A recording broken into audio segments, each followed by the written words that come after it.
तो वे हम पर हावी हो रहे थे।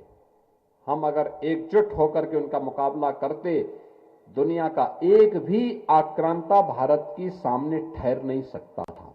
एक भी आक्रांता में इतना दुस्साहस नहीं था कि वह ठहर सके।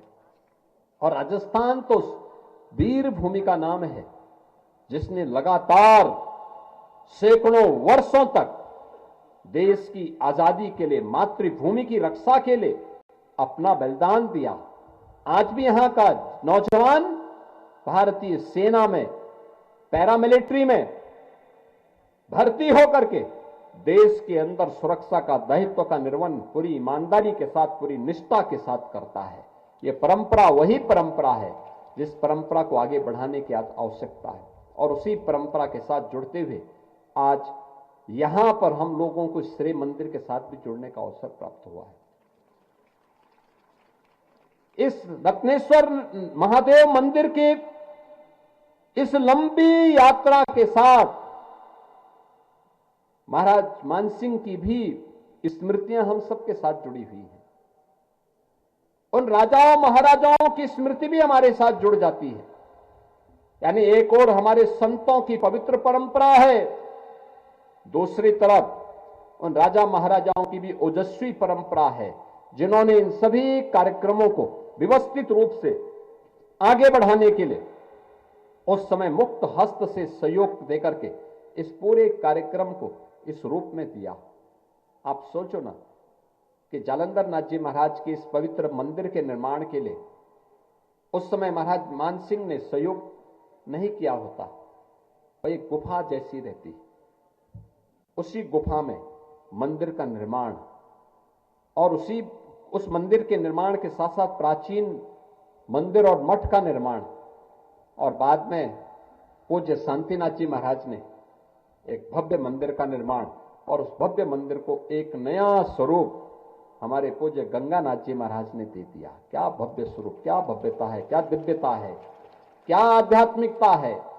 और धार्मिक कर्मकांड निरंतर यहां पर संचालित होकर के उसको एक नई ऊंचाइयां प्रदान कर रहे हैं। हम सब का भी दायित्व बनता है इन सभी कार्यक्रमों के साथ हम जुड़े, इसको आगे बढ़ाएं। याद रखना, ये नाथ संप्रदाय की परंपरा है, नवनाथ और 84 सिद्धों की पावन परंपरा हर कालखंड में इस धराधाम पर विराजमान है, अपनी कृपा प्रसाद बिखेरती है। ये संत, ये योगी, ये योगेश्वर, ये सदैव अजर हैं, अमर हैं। सूक्ष्म दृष्टि से इनकी कृपा सदैव हर भक्त पर बनी रहती है। आस्थावान श्रद्धालुओं पर इनकी कृपा हमेशा बरसती है। हम भी अपने स्तर पर प्रयास करें। समाज के लिए, देश के लिए, धर्म के लिए किया जाने वाला कोई भी योगदान कभी व्यर्थ नहीं जा सकता। हमारा प्रयास होना चाहिए, हम भी समाज की कुरीतियों को दूर करने में अपना योगदान दें। अगर कहीं समाज में विघटन है, उस विघटन को रोकें। कोई समाज को बांटने का काम कर रहा है, पाप कर रहा है, उसको उस पाप से दूर करने का प्रयास करें, समझाएं। नहीं मानता है तो हम अपने स्तर पर प्रयास करें कि समाज टूटे ना, समाज कमजोर ना हो। अगर कोई ये प्रयास करता है कि समाज में किसी प्रकार की नई कुरीति को हम आगे बढ़ाएं, देखिए देश के अंदर नशे के सौदागर नशे की आगोश में युवा पीढ़ी को ले जाना चाहते हैं। याद करना, नशे के कारोबारियों को हमें सफल नहीं होने देना है। देश का दुश्मन लगातार प्रयास कर रहा है। कहते हैं ना कि किसी देश के भविष्य को देखना है तो उस देश की युवा पीढ़ी को देख लो। देश का भविष्य है ये युवा पीढ़ी। अगर इस सही दिशा में है, सकारात्मक दिशा में काम कर रही है, तो इस सकारात्मक दिशा में इनके द्वारा किया जाने वाला प्रयास और इनका पुरुषार्थ भारत को महानता की नई ऊंचाई तक पहुंचाता है। अगर वह नकारात्मक है, विध्वंसक दिशा में जा रहा है, तो याद रखना, अराजकता से दुनिया की कोई ताकत रोक नहीं सकती है। दुनिया में जहां जहां भी अराजकता है, उस अराजकता के पीछे वहां की युवा पीढ़ी के साथ वहां की सरकारों के द्वारा किया गया भेदभाव और वहां पर उनके साथ किए गए अन्याय का दुष्परिणाम वो देश जूझ देख झेल रहा है। हमें नशा के सौदागरों को कभी अपने तक पटकने नहीं देना है, अपने परिवार तक, अपने समाज तक, अपने नगर तक, अपने कस्बे तक, अपने गांव तक नहीं घुसने देना है। और याद रखना, नशा खतरनाक है तो नशा के साथ साथ स्मार्टफोन भी उतना ही खतरनाक है, इससे भी बचें। एक प्रयास होना चाहिए कि उम्र से कम के बच्चों को स्मार्टफोन न दें। मैं खास तौर पर माताओं से कहूंगा, बहनों से कहूंगा, कतई न दें। बच्चा रो रहा है तो उसको कुछ देर रोने दीजिए, वो नाराज हो रहा है, कुछ देर नाराज होने के बाद फिर ठीक हो जाएगा। एक ये जो स्मार्टफोन है, और जब दिन भर उसको देखता है ना, तो एक तो उसकी आंख की रोशनी पर प्रभाव पड़ता है। दूसरा, जितना समय वह उस स्मार्टफोन पे खर्च कर रहा है, 4 घंटे, 5 घंटे, 6 घंटे, 8 घंटे, उतना समय वह अगर अपनी पाठ्य पुस्तकों और अच्छी पुस्तकों को देखें, उस पर लगाएं, योग करें, व्यायाम करें, कसरत करें, इस पर लगाएगा तो उसका जीवन सुंदर होगा, व्यवस्थित होगा, आगे बढ़ेगा। वो स्मार्टफोन उसका समय भी खराब कर रहा है, उसका श्रम भी खराब कर रहा है, उसकी आंखों को भी खराब कर रहा है और उसकी सोचने की सामर्थ्य को भी, बुद्धि को भी कुंठित कर दे रहा है। डिप्रेशन का शिकार हो रहे हैं लोग। तमाम ऐसे गेम उसके साथ जुड़े हुए हैं जो गेम उसको नकारात्मक दिशा की ओर ले जा रहे हैं। तो नशा के साथ साथ स्मार्टफोन को भी रोकने की दिशा में एक नया प्रयास हमारा होना चाहिए। नशा को रोकने, नशा और स्मार्टफोन दोनों पर बराबर प्रहार। और जो हमारे युवा हैं उनको भी मैं कहूंगा, से कम इस्तेमाल, जितना हो सके उतना ही करिए। दिन भर उसको कान में बंद रखिए, दिन भर उसमें मत देखते रहिए। परिवार के बीच में है तो कुछ समय अपने परिवार के लिए निकाल लीजिए, परिवार के लोगों के साथ बातचीत करिए। भोजन के समय, पूजा के समय एकदम बंद करके रख दीजिए, उसको आने दीजिए जिस जिसके फोन आ रहे होंगे। तब पूजा से मुक्त हो, भोजन करने के बाद मुक्त हो, उस समय फिर बात करके उसको कॉल बैक कर दीजिए। अब तो इनकमिंग आउटगोइंग को दोनों कॉल अब तो मुफ्त ही है, तो फिर उसमें कौन ऐसी बात होने जा रही है। रात्रि में सोते समय भी इसको बंद करके रखिए।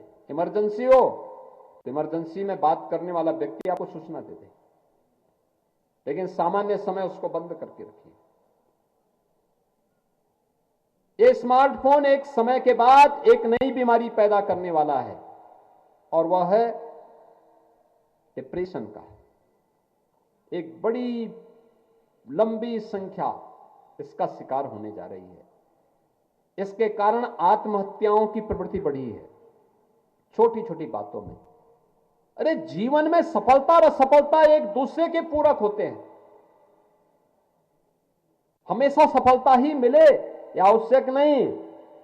याद रखना, व्यक्ति को अगर सफलता मिली है तो उसको विफलता के लिए भी तैयार रहना चाहिए, और अगर विफलता मिली है तो उस विफलता के कारण को ढूंढना और उस विफलता को अगली बार सफलता में बदलना, यही जीवन है।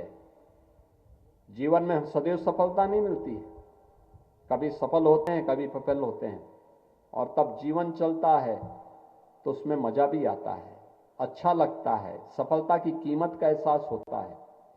हमें भी उसी प्रकार से जीवन में विफलता कहीं दिखती है, घबराना नहीं है, कभी घबराना नहीं।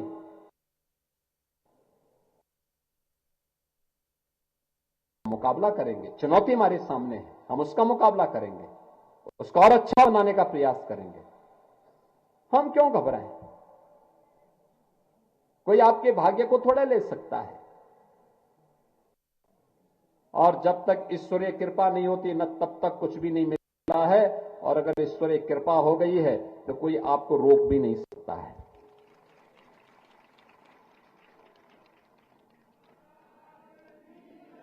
इसलिए किसी भी लोभ लालच से मुक्त होकर के मुक्त भाव के साथ अपने इस कार्यक्रम को आगे बढ़ाने की आवश्यकता है। देश के लिए सोचिए, समाज के लिए सोचिए, कृतज्ञता का यह भाव। आप सोचो ना, नीचे से आप यहां पर आए हैं, 1 घंटा खड़ी चढ़ाई चढ़ करके आए हैं, और मैं तो देख रहा था हमारे पीर गंगानाथ जी महाराज, हमारे पूज्य महंत नरहरिनाथ जी महाराज इस उम्र में भी जालोर शहर से यहां तक ऊपर तक आए हैं, और ऊपर आकर के इस कार्यक्रम में भागीदार बनकर के आप सबको अपना आशीर्वाद दे रहे हैं। मैं इस अवसर पर इन पूज्य संतों का, योगेश्वरों का अभिनंदन करता हूं। आप सबको श्री मंदिर के इस भव्य उत्सव कार्यक्रम में, रत्नेश्वर महादेव के इस मूर्ति स्थापना के कार्यक्रम में, खासतौर पर यह 375 वर्ष की एक लंबी यात्रा पूर्ण होने के उपलक्ष्य में आप सबको मैं हृदय से बधाई देता हूं, अपनी शुभकामनाएं देता हूं और विश्वास करता हूं हम सब मिलकर के श्री मंदिर के साथ यहां के महंत पीर गंगानाथ जी महाराज के सानिध्य में निरंतर श्री मंदिर और ब्रह्मलीन शांतिनाथ जी महाराज के जो भी उनके सपने थे, उन सभी सपनों को साकार होते हुए मूर्त रूप से देखें, इस विश्वास के साथ मैं आप सबके प्रति, इस पूरे आयोजन के प्रति अपनी मंगल में शुभकामनाएं देता हूं और विश्वास करता हूं श्री मंदिर और भैरवनाथ जी का अखाड़ा जालोर निरंतर प्रगति के पथ पर आगे बढ़ते हुए नाथ संप्रदाय की परंपरा को एक नई ऊंचाई प्रदान करने में और सनातन धर्म को मजबूती प्रदान करने में अपना योगदान देगा। आप सबके प्रति मेरी मंगल में शुभकामनाएं हैं। धन्यवाद। जय हिंद। नमः पार्वती पतिये। श्री रत्नेश्वर महादेव की, श्री रत्नेश्वर महादेव की।